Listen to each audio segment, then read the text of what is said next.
Hindi dumalo si dating Senador Bong Revilla sa pagpapatuloy ng paglilitis sa kaso niyang malversation kaugnay ng flood control scam.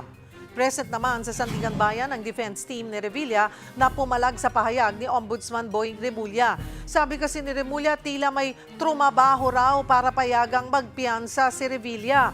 Ang dalawang mahistrado naman na pumabor sa bail petition, hindi raw apektado sa pahayag ng ombudsman.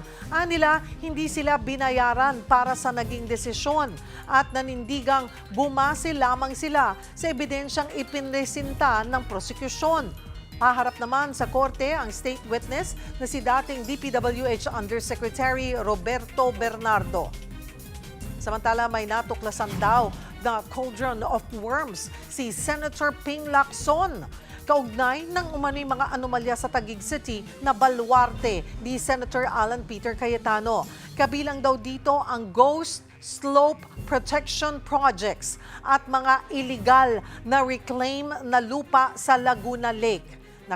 Nakikipag-ugnayan na raw sila sa Philippine Reclamation Authority, Ombudsman at DPWH, hindi lang para mapakulong ang mga kawatan, kundi para ma-forfeit din ang reclaimed lakeshore areas para sa panig ng gobyerno.